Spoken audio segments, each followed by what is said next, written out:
Hello friends, welcome to my channel Ram का ज्ञान instrument में।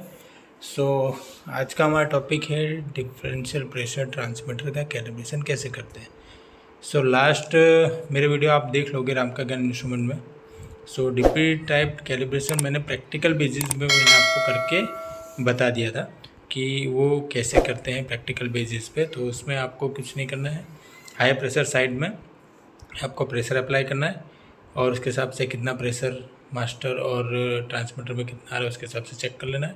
तो आपको उसमें पता चल जाएगा कैसे कैलिब्रेशन करते हैं। आज मैं इसमें आपको थियोरेटिकल बेस पे आपको बताने वाला हूँ कैसे उसको करते हैं कैलिब्रेशन। उसके पहले जान लेते हैं हम लोग का बहुत ही इम्पोर्टेंट एक क्वेश्चन रहता है, what is Bernoulli's theorem and where it is applicable. Bernoulli's theorem क्या है और कहाँ पे वो एप्लीकेबल होता है। इसका मतलब क्या है, Bernoulli's theorem states that total energy of liquid flowing from one point to another point remains constant. It means जो भी लिक्विड फ्लो कर रहा है टोटल एनर्जी जो भी लिक्विड फ्लो कर रहा है वो एक पॉइंट से दूसरी तरफ वो क्या रहेगा, रिमेन्स कांस्टेंट ही रहेगा। और it is applicable for an non compressible liquids, जहाँ पे रहते हैं वहाँ के लिए ये एप्लीकेबल रहता है। और नेक्स्ट क्वेश्चन क्या है, how do you identify the HP side और inlet of an orifice plate in line. मतलब कैसे हम लोग पता करें कि ऑरिफिस प्लेट का इनलेट साइड कौन सा है या हाई प्रेशर टैपिंग कौन सा है। तो लास्ट वीडियो मैंने आपको ऑलरेडी बता दिया था, उसमें एक ऑरिफिस टैप पाइपलाइन से बाहर निकल रहा था, उसी में सब कुछ मेंशन रहता है कि HP साइड कौन सा है या इनलेट साइड कौन सा है। तो उसी के बेस पे हम लोग वहाँ पे इंस्टॉलेशन उसको करते हैं। इस टॉपिक में आपने क्या देखा, बर्नौलीज थ्योरम और कहाँ पे एप्लीकेबल होता है। तो आपको बर्नौलीज से कोई भी पूछे तो आपको क्या बोलना है, total energy of fluid flowing from one point to another point remains constant. एक पॉइंट से दूसरे पॉइंट पे जो भी लिक्विड फ्लो कर रहा है वो क्या होता है, रिमेन्स कांस्टेंट होता है, नॉन कंप्रेसिबल लिक्विड्स के लिए यूज होते हैं। तो यहाँ पे आप देख सकते हैं बर्नौलीज थ्योरम में। आपको इतना ध्यान रखना है कि फ्लो जो वेलोसिटी V1 और V2 और उसके हिसाब से P1 P2, इट मीन्स जो V है वेलोसिटी, फ्लो वेलोसिटी है, उसके हिसाब से जो प्रेशर का एक रिलेशन है वो क्या रहता है।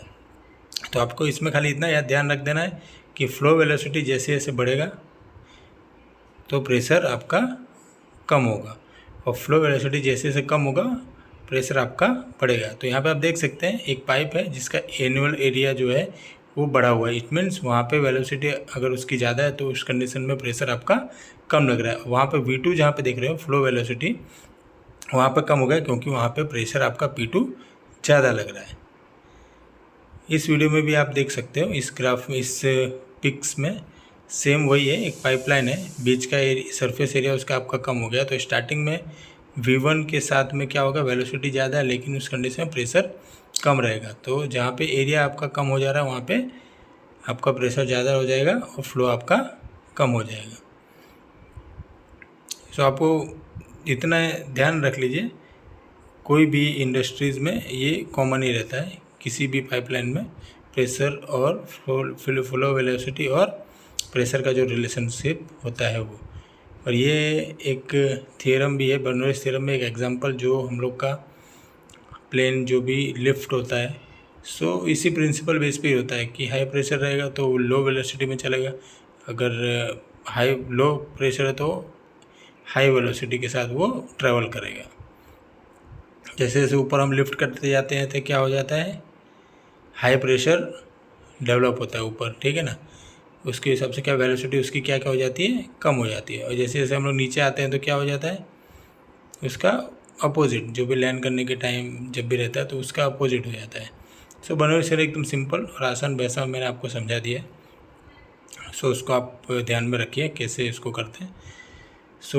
नेक्स्ट है आपका कैलिब्रेशन कैसे करते हैं डीपी ट्रांसमीटर का। How do you calibrate A DP transmitter. DP transmitter करने के लिए आपको फर्स्ट स्टेप क्या है, adjust zero of the transmitter. Zero adjust transmitter कैसे करेंगे, आपको मैनिफोल्ड आपको पता ही है, मैनिफोल्ड में आपको क्या होता है, इक्वलाइजिंग वाल रहेगा, एक हाई प्रेशर का आइसोलेशन वाल रहेगा और लो प्रेशर का आइसोलेशन वाल रहेगा।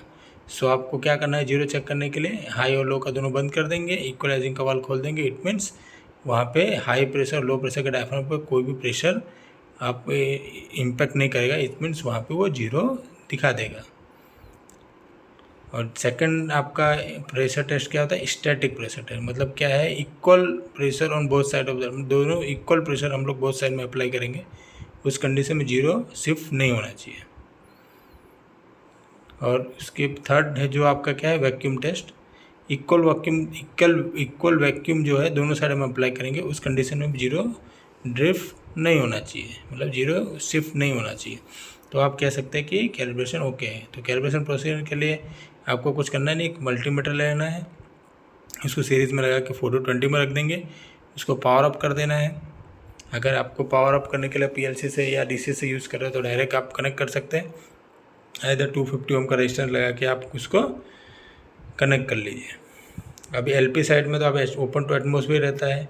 अब क्या करेंगे, उसके बाद हाई प्रेशर साइड में जो ट्यूबिंग किया है प्रेशर पंप के थ्रू, उस वहाँ पर क्या करेंगे हम लोग, प्रेशर अप्लाई करेंगे। तो जो भी MMS2 होगा उसके हिसाब से वो क्या करेगा, सेम रीडिंग दिखाएगा और उसके हिसाब से मिली एम्पेयर आपका निकलेगा। जो मैं आपको प्रैक्टिकल में जो से मैं आपको करके बता दिया हूँ कि कैसे उसको करते हैं। अगर नेक्स्ट वीडियो में अगर आपको नहीं पता चल रहा है तो मैं उसको आपको अच्छी तरह उसको भी बता दूंगा। फिफ्थ पॉइंट भी वही है, अप्लाई रिक्वायर्ड प्रेशर टू। मतलब ये सब जो अरेंजमेंट करने के बाद हाई साइड में आपको प्रेशर अप्लाई करना है। और इस रिक्वायर्ड है, अगर एडजस्ट एक्सपांड करने की ज़रूरत है तो उसको रीअरेंज कर देना है। और लास्ट में अगर ज़रूरत पड़ता है तो क्या करना है, adjust zero again if necessary. अगर है तो आपको जीरो आपको उसको कर देना है। तो डीपी ट्रांसमीटर का आपको क्या करना है, पहले first step adjust zero of the transmitter, आपको इक्वलाइजिंग वाल्व खोल देना, हाई प्रेशर लो प्रेशर का बंद कर देना। सेकंड स्टैटिक प्रेशर है, third one vacuum test, fourth one is finally calibration procedure. जो प्रैक्टिकल में जो आपको बता दिया वही देख के आपको कर लेना है। सो यही आपको इसमें दिखाया हूँ मैं इस पिक में कि एक हार्ट के थ्रू आपको क्या करना है। अगर आपका जीरो नहीं हो रहा है तो हार्ट के थ्रू आपको जीरो कैलिब्रेशन कर सकते हैं, जीरो ट्रिम कर सकते हैं। जीरो ट्रिम उसका भी मैंने एक वीडियो बनाया कि कैसे हम लोग उसको जीरो कैलिब्रेशन करते हैं। और स्पान कैलिब्रेशन के लिए हम लोग को क्या करना है, हाई प्रेशर अप्लाई करना है, जो मैक्सिमम रेंज है उसके हिसाब से हम लोग को स्पान कैलिब्रेशन कर देना है। यहाँ पे आपको देख सकते हैं मैनिफोल्ड का HP और LP टाइपिंग दे के रखा हुआ डीपी ट्रांसमीटर में, और प्रेशर कैलिब्रेटर भी है जिससे हम लोग क्या करेंगे, प्रेशर अप्लाई करेंगे। जो भी हम प्रेशर अप्लाई करेंगे वो ट्रांसमीटर जो सेंटर में है वहाँ पे वो दिखाना चाहिए। उसके हिसाब से वो PLC DCS में जैसा जैसा आप अप्लाई करोगे फोर्स, उसके हिसाब से वो DCS PLC में उसकी रीडिंग दिखाती रहेगी। सिंपल और ईजी लैंग्वेज में मैंने आपको बता दिया हूँ। ये सब आपको ध्यान रखना है, इंटरव्यू में भी यही क्वेश्चन पूछे जा सकते हैं। इस सेटअप में आपको इजीली, इस सेटअप में भी आपको उस सेटअप से आपको पता नहीं चलता, इस सेटअप में आपको इजीली यहाँ पे भी पता चल जाएगा। प्रेशर पंप को क्या हाई प्रेशर पॉइंट पर लगा देंगे, लो प्रेशर क्या रहेगा, एटमॉस्फेयर रहेगा। फ्लो ट्रांसमीटर है, मतलब सीरीज़ में आपको मल्टीमीटर लगा देना है, पावर अप कर देना है और हार्ट लगा देना है। उसके हिसाब से आप यहाँ पे क्या करेंगे, प्रेशर अप्लाई करेंगे।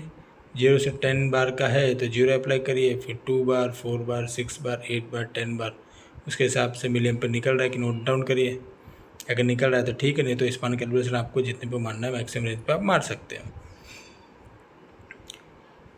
ये भी एक रेफरेंस के लिए मैंने एक पिक डाल दी हूँ। इसमें भी सेम वही फंडा यूज़ किया। यहाँ पर 250 ओम का रेजिस्टेंस लगाए क्योंकि हम लोग वर्कशॉप या कैलिब्रेशन के लिए हम लोग वर्कशॉप में यूज़ करें तो 250 ओम का रेजिस्टेंस लगा जरूरी हो जाता है। इसमें भी सेम ही है, पावर सप्लाई है, मल्टीमीटर टू मेजर करंट है, जो भी मिली एम्पीयर होगा 250 ओम का रेजिस्टेंस है, plus minus difference pressure transfer, high pressure tapping, low pressure tapping और प्रेशर गेज, जो भी कितना प्रेशर डेवलप हो रहा है वो। हैंड पंप आप लगा दिया, हैंड पंप प्रेशर सोर्स, जो भी प्रेशर सोर्स आपके पास अवेलेबल है वहाँ पे उससे आपको प्रेशर अप्लाई करके चेक कर लेना है। उसके हिसाब से आपका वैल्यू दिखा रहा है कि नहीं ट्रांसमीटर के साइड में, वो आपको यहाँ पे देख लेना है। आपके यहाँ पे आइडिया आ ही गया होगा कि कैसे उसको कैलिब्रेशन करते हैं। कोई भी आपको पूछेगा तो कैसे करना है, तो सिंपल पिक्स में आप ऐसे करके ड्रॉ करके बता दोगे तो भी आपका क्वेश्चन का आंसर एकदम सही हो जाएगा।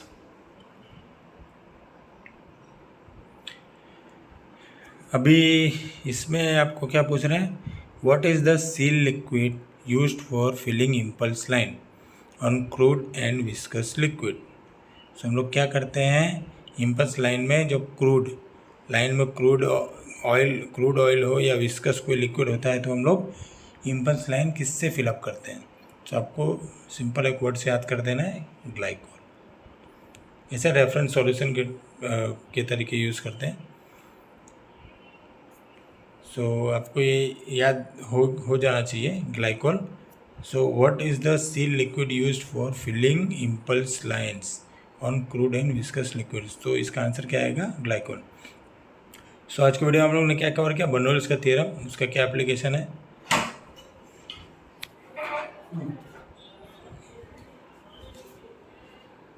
हमारे चैनल को लाइक करें, शेयर करें, सब्सक्राइब करें।